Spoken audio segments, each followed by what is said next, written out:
జరిగినా, ఎంత చిన్న ఎన్నిక జరిగినా ఆ ఎన్నికల్లో ఏదో ఒక విధంగా అడ్డదారిలో గెలవాలనే తలంపుతో డాక్టర్ బిఆర్ అంబేద్కర్ గారు రచించినటువంటి రాజ్యాంగం, ఆ రాజ్యాంగ స్ఫూర్తిని పక్కకు నెట్టి అడ్డదారిలో గెలవాలనే ఆలోచనతో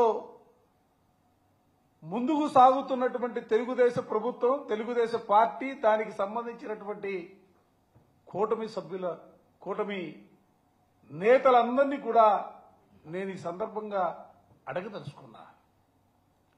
ఇవాళ ఆంధ్ర రాష్ట్రంలో జరుగుతున్నటువంటి ఎన్నికల ప్రక్రియ చూసిన తర్వాత ఈ రాష్ట్రంలో ఉన్నటువంటి ప్రజాస్వామ్యవాదులు మాత్రమే కాదు, దేశంలో ఉన్నటువంటి ప్రజాస్వామ్యవాదులందరూ కూడా ఇవాళ ఏమిటి కర్మ, ఆంధ్ర రాష్ట్రానికి పట్టినటువంటి కర్మ ఏంటని అడుగుతా ఉన్నారు. రాష్ట్రంలో ప్రజాస్వామ్యం ఉండదా? ప్రజాస్వామ్య విలువలు ఉండవా? ప్రజాస్వామ్య ఎన్నిక ద్వారా ఎన్నికైనటువంటి సభ్యులు తమ ఓటు హక్కును వినియోగించుకోవడానికి అవకాశాలు లేవని అనేక మంది మిత్రులు ఇతర రాష్ట్రాల్లో ఉన్నటువంటి వాళ్ళందరూ కూడా అడుగుతా ఉంటే నాకు గుర్తుకొస్తా ఉంది, 2 దశాబ్దాల కిందట బీహార్లో ఏ విధమైనటువంటి తుపాకీ సంస్కృతి ఉంటుందో, భయపెడతామో, బెదిరించడమో, ఈ 2 కాకపోతే దాడులు చేయటమో, అది కూడా కాకపోతే ఇవాళ మరో కొత్త మార్గాన్ని ఎంచుకొని అధికార యంత్రాంగాన్ని అడ్డం పెట్టుకొని ఎవరైతే గెలిచినటువంటి వ్యక్తులు ఉన్నారో వారిపైన అనేకమైనటువంటి అక్రమ కేసులు బనాయించి ఏదో ఒక విధంగా వారిని భయపెట్టి బెదిరించి తమకు అనుకూలంగా ఓటు వేయించుకోవడం కోసం చేస్తున్నటువంటి ప్రయత్నాలు చూస్తూ ఉంటే నిజంగా బాధ కలుగుతూ ఉంది.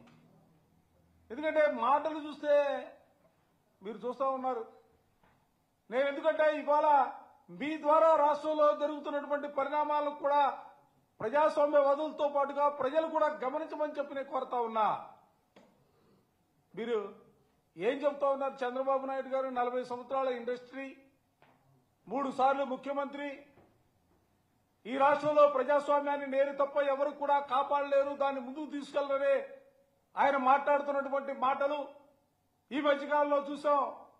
ఏ రాజకీయ పార్టీకి సంబంధించినటువంటి వ్యక్తులైనా కూడా వాళ్ళు మా పార్టీలోకి రావాలంటే వాళ్ళు రాజీనామాలు చేసిన తర్వాతనే, వాళ్ళ పదవుల్ని త్యజించిన తరువాతనే మా పార్టీలో చేర్చుకుంటామని ఆయన మాట్లాడుతున్నటువంటి మాటలు, ఆయన చేస్తున్నటువంటి చేతలు చూస్తూ ఉంటే ఎక్కడైనా కూడా కనీసమైనటువంటి పొంతన ఉందా అని అడుగుతా ఉన్నా. ఎందుకు ఇంత దౌర్భాగ్యమైనటువంటి రాజకీయాలు? ఇవాళ మొన్న జరిగినటువంటి ఎన్నికలు చూసినా, మున్సిపాలిటీలు, కార్పొరేషన్ ఎన్నికల్లో చూసినా, లేదా ఈ రోజు జరుగుతున్నటువంటి మండల, జిల్లా పరిషత్ ఎన్నికలకు సంబంధించి చూసినా చిన్న ఎన్నికలు.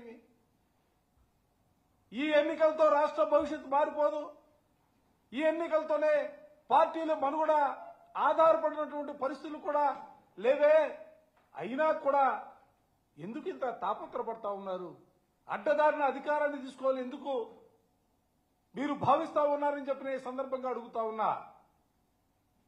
మీరు చెప్పినటువంటి మాట, రాజీనామాలు చేసే రావాలని మీరు మాట్లాడినటువంటి మాటలు ఏ మూలకెళ్ళాయని అడుగుతా ఉన్నా. ప్రజాస్వామ్యాన్ని ఈ రాష్ట్రంలో ఏ దిశగా మీరు తీసుకెళ్లాలనే ఆలోచనతో ముందుకు సాగుతున్నారని అడుగుతా ఉన్నా. ఇవాళ రాష్ట్రంలో 52 చోట్ల ఎన్నికలు జరిగాయి. 52 చోట్ల ఎన్నికలు జరిగితే 52 చోట్ల కూడా వైఎస్ఆర్ కాంగ్రెస్ పార్టీకి సంపూర్ణమైనటువంటి మద్దతు ఉన్నటువంటి పరిస్థితులు ఉన్నాయే. ఈ పరిస్థితుల్లో మీరు ఏ విధంగా గెలవాలని కోరుకుంటా ఉన్నారు? ఏ పార్టీ సింబల్ పైన గెలిచినటువంటి వ్యక్తులు మీ పార్టీ అభ్యర్థులుగా ప్రకటిస్తా ఉన్నారు? దయచేసి ఆలోచన చేయాలా. ఇవాళ ఒక్కసారి చూడండి, అది ఒక్కసారి ఈరోజు రాష్ట్రంలో జరుగుతున్నటువంటి ఉప ఎన్నికలకు సంబంధించినటువంటి పార్టీల బలాబలాలను చూడండి, ఒక్కసారి చూడండి, గమనించమని ప్రజలు కూడా నేను కోరుతా ఉన్నా. ఈ ఎన్నికలతోనే మా భవిష్యత్తు ముడిపడలేదు, అయినా కూడా ప్రజాస్వామ్య విలువలు ఉండాలా, ప్రజాస్వామ్యం బతకాలనే ఆలోచనతోనే దయచేసి గమనించమని చెప్పి నేను కోరుతా ఉన్నా. రాజంపేట వైస్ ఎంపీపీ ఎన్నికలకు సంబంధించి 9కి 9 వైఎస్ఆర్ కాంగ్రెస్ పార్టీ. అనపర్తి నియోజకవర్గం బిక్కవోలు ఎంపీపీ ఉప ఎన్నికలు చూస్తే 20కి 20 వైఎస్ఆర్ కాంగ్రెస్ పార్టీ. తణుకులోని అత్తిలి ఎంపీపీ సంబంధిస్తే 15 వైఎస్ఆర్ కాంగ్రెస్ పార్టీ. ఏలూరు రూరల్ వైఎస్ఎంపీకి సంబంధించి 11 వైఎస్ఆర్ కాంగ్రెస్ పార్టీ. నరసరావుపేటలో 17 సంబంధించి 17 వైఎస్ఆర్ కాంగ్రెస్ పార్టీ గెలిచింది. కావల్లో దగదర్తి వైస్ ఎంపీపీ సంబంధించి 11 వైఎస్ఆర్సీపీ. అనంతపురం రాప్తాడు నియోజకవర్గం రాప్తాడు ఎంపీపీకి సంబంధించి 10కి 9 వైఎస్ఆర్సీపీ. ఈ విధంగా పోతే చివరికి చంద్రబాబు నాయుడు గారు ప్రాతినిధ్యం వహిస్తున్నటువంటి కుప్పం నియోజకవర్గంలో రామకుప్పం ఎంపీపీ వైస్ ఎంపీపీకి ఎన్నికకి సంబంధించి కూడా 16కి 16 వైఎస్ఆర్ కాంగ్రెస్ పార్టీ గెలిచినటువంటి పరిస్థితులు. ఏ నియోజకవర్గంలో చూసుకున్నా, ఏ వైస్ ఎంపీపీకి సంబంధించి ఎన్నిక చూసుకున్నా, లేకపోతే ఏ ఎంపీపీకి సంబంధించి ఎన్నిక చూసినా కూడా ప్రతి చోట కూడా వైఎస్ఆర్ కాంగ్రెస్ పార్టీకి సంపూర్ణమైనటువంటి సంఖ్య ఉన్నటువంటి పరిస్థితుల్లో కూడా ఈరోజు ఈ ఎన్నికల్లో ఏదో ఒక విధంగా గెలవాలని చేసే వాళ్ళ ప్రయత్నాలని ప్రజలు కూడా గమనించాలని చెప్పిన ఈ సందర్భంగా కోరుతా ఉన్నా. ఈ సందర్భంలోనే నేను ఇంకో విషయాన్ని కూడా మీ ద్వారా కూటమి నేతలకు కూడా చెప్పదలుచుకున్నా. నిజంగా ఈరోజు రాష్ట్రంలో 52 చోట్ల ఎన్నికలు జరిగితే ఆ ఎన్నికల్లో 30 చోట్ల వైఎస్ఆర్ కాంగ్రెస్ పార్టీ శ్రేణులు మీరు చేస్తున్నటువంటి దౌర్జన్యాలని, మీరు చేస్తున్నటువంటి ఆగడాలని, మీరు ప్రభుత్వ యంత్రాంగాన్ని అడ్డం పెట్టుకుని మీరు బెదిరించినప్పుడు కూడా మేము ఇంకొక విషయం కూడా చెప్పాలా. ఇవాళ ఎందుకంటే రాష్ట్రంలో ఉన్నటువంటి పరిస్థితుల్లో న్యాయస్థానాలను ఆశ్రయించి న్యాయస్థానాల ద్వారా కూడా గౌరవ న్యాయస్థానాలు ఇచ్చినటువంటి ఆర్డర్లు కూడా అమలు చేస్తున్నటువంటి పరిస్థితులు లేనటువంటి పరిస్థితులు ఉన్నప్పుడు కూడా 52 స్థానాలకు సంబంధించి 30 స్థానాల పైన వైఎస్ఆర్ కాంగ్రెస్ పార్టీ శ్రేణులు గెలిచారు. టీడీపీకి కేవలం 11 చోట్ల, జనసేనకి 1 చోట, 10 చోట్ల బలవంతంగా పోస్ట్పోన్ చేయించినటువంటి పరిస్థితులు కూడా రాష్ట్రంలో ఉన్నాయి.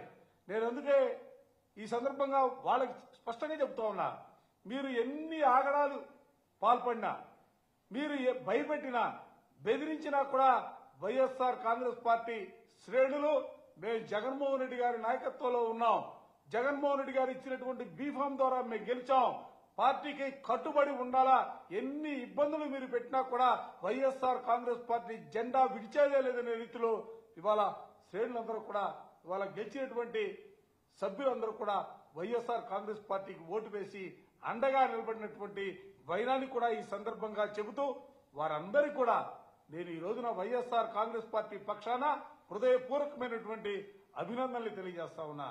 ఎందుకంటే వాళ్ళ సామాన్యమైనటువంటి విషయాలు జరగట్ల రాష్ట్రంలో.